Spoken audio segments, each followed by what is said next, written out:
You know what? Because you're a movie guy. We're more of a movie guy than I have. Uh, I watched a horrible movie last week with some friends of mine. What was it? It was Rebel Moon. Ooh, with Zack Snyder. Yeah. Was it part 1 or part 2? I watched part 1. I watched the director's cut.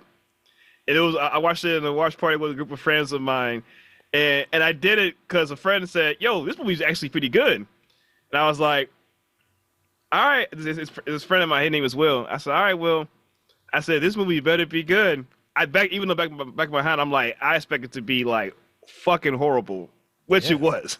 Yeah, it was fucking horrible. Yeah. I did like a 4-hour commentary on this movie, bro. Like, but I sat there and watched it, and I'm just like, this is like the longest nonsensical movie I have watched in my entire life, and I'm just like, I see why DC wanted to move on from Zack Snyder, low-key. And the thing is, as I'm watching it, I'm like, why is this man so obsessed with slow motion? Like, he would just do slow motion for like anything. Yeah, we all got fooled when we saw 300 and we just saw the slow mo and we thought, man, this is fucking awesome. And then decades later, we just saw that. Yeah, he'll do a slow motion scene of you cracking open a soda can, and it's just like there was one part in the movie. I'm watching the director's cut. It was like this black dude played by Ray Fisher, and this shit had me cracking up laughing because, like, I'm roasting this movie, and this black dude was trying to like run up this beam, and he's trying to like stab this pilot with some kind of like weapon or whatever. But when he was running up this pillar, it's a slow motion shot, and he's running up the pillar, but the slow motion effect, he's jogging, and I said, why is this nigga running slow in slow motion? I have never seen some shit like that before. It makes no fucking sense. I remember that scene. I remember that scene. Yeah, like he was like it was running. It was super slow, and I was going so like, oh brother, god damn it, and it's like he just kept like going slow mo. Hold on, let me find that real quick. It was that shit was, oh my god, like, and like while I was happy to see Ray Fisher in a movie, I was like, god damn, dude. And he was the best actor in the movie too. He was the best. Oh my god, I'm trying to see if I can find oh man, I'm trying to see if I can find it. Cause it was on Netflix, but dude, yeah. What? This handful against a dreadnought. That's why we have come. You have men and ships. With you, we can mount a real defense. This movie was so forgettable. I mean, it was pretty much just like them like grabbing people, or like part 1 was all like setting up the entire team. Like, oh, this farm's in trouble from like the fucking empire of Zack Snyder's universe. We gotta find right people, and they found an old black war general, Ray Fisher. Who was the other guy? King Arthur from his failed franchise. Strong lead woman, and then I guess the other farmer, and then who's the other guy? A foreign guy who can speak to animals. Yeah. And then I guess the other person. An Asian person that can do dual wielding lightsabers with katanas, all that. Yeah. That shit was. I said this movie was a big ass fetch quest, bro. It was a big. It was some video game fetch quest. The movie. Yeah, it was, man. It was like Zack Snyder was touting this as like his own Star Wars that Lucasfilms didn't want, and I'm just like, this is no. Hey, I'm glad George Lucas said no. Like, cinematography wise and the look of it, I mean, like, maybe they could have used you and it would have been awesome, or like for fight sequences. But in terms of like story and writing, hell no. Get your ass out of my script, god damn it. Get the fuck out of here, man. And as much shit people give Disney in the Star Wars, man, this is the one thing I'm like, you know what? Good on you. Good on you for not doing, like, you know. Yeah.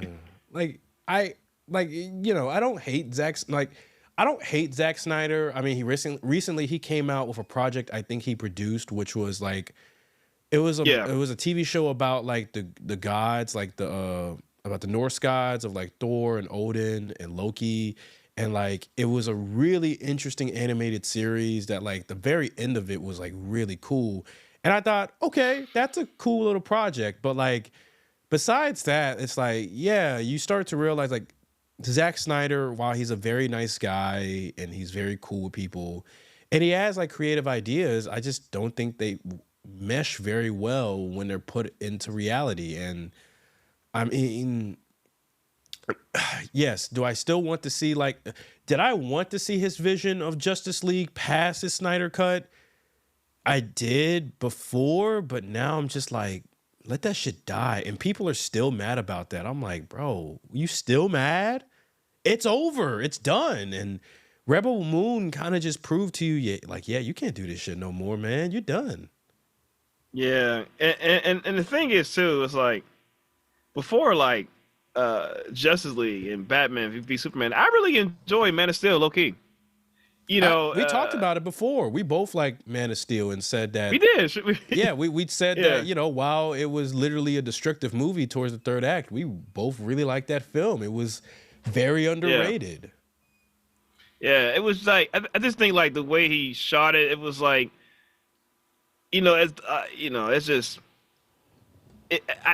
I just because like when you look at the direction and how they took the characters, like it was like, damn, y'all made Superman like depressed and like hopeless. Like nigga was just, that was like doom and gloom, bro. There was like no hope in that bitch.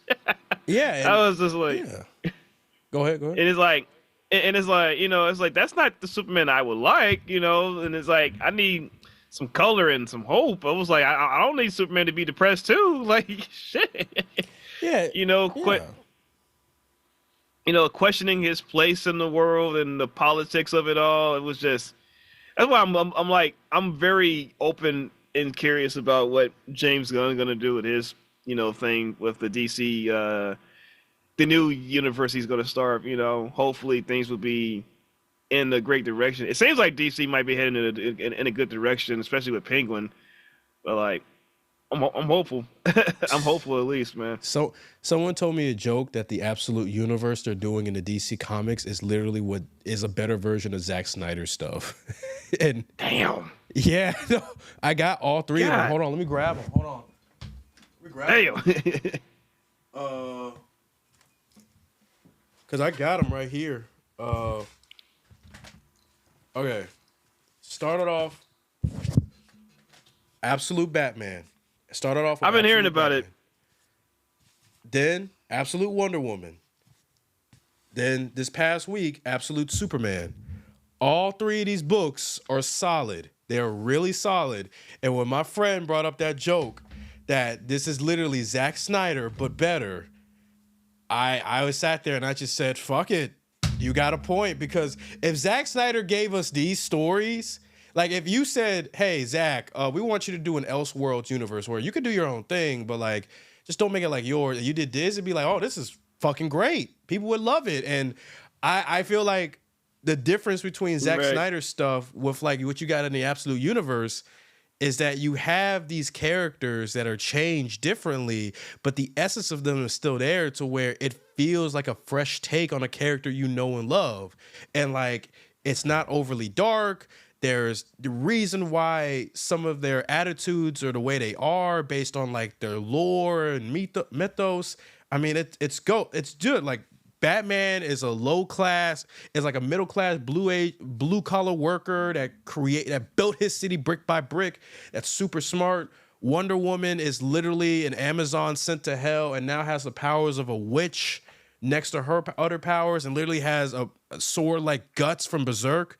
And then Superman is, you know, straight up an immigrant from the stars that literally was like a low class person. Like he was in the lower class. He was a poor guy. Like they viewed him in the classist way possible. And now he just goes down and just helps people. Like I guess some people would say a communist Superman. I'm like, I wouldn't go that far to say communist Superman, but like he fights for the greater good. He fights for those who can't who can't fight for themselves. That's literally the essence of Superman. And like in Zack Snyder's movies, you didn't really see that, especially with his Superman. It's like, as much as we say Man of Steel was underrated, like his character, his Superman made a lot of people sad because it wasn't the Superman that they grew up with or they know and love. And that brought in a wave of like Superman iterations that were sad, depressing. It was more angry Superman than anything. And it's like, while some of those stories were cool, like, let's say Red Sun, or the most famous one, Injustice, and then even his other counterparts, such like Homelander, you sit there and you're just like, I want a hopeful Superman again, which, like you said, it looks like James Gunn's Superman is getting to that point, and I'm excited for that. Yeah, it's a lot of people said before, like, Superman is outdated. And I'm like, yeah, maybe he is a little outdated. Maybe he's a little old-fashioned. But it's like, look at the current state of the world or what it is right now. And it's like, we can use some hope, man. Yeah, we can use some fucking hope. We can use some fucking hope for once, bro. I'm tired of waking up. There's always some fucked up shit going on, bro. We can use that. Like, don't get me wrong. Like, I like hearing about the story about the boys or Omni-Man, like, darker take of characters, which is cool. But it's like, it's. I'm not saying it's the samey, but it's like sometimes like good old fashioned heroics is fine too, you know. Yeah, like simple stories where it's, where you get something like that with Superman and Batman, like that's what you need and what you want. And yeah, I just feel like we're heading that direction with DC, but like back to Zack Snyder, it's like he was treating these characters like gods rather than like superheroes that had like extraordinary powers and like were still human and all that, who cared for people. That's what made those characters great. And I feel like he forgot about that. I feel like he was trying to do a different take, and it was like, okay, I know you're trying to do like the New 52, but like, remember, the New 52 wasn't received that well in the beginning, and like, it just wasn't it. So I don't know, but like, yeah, I'm sorry you have to see that Rebel Moon shit, man, like that, and he's still got a part 3 coming out, I think.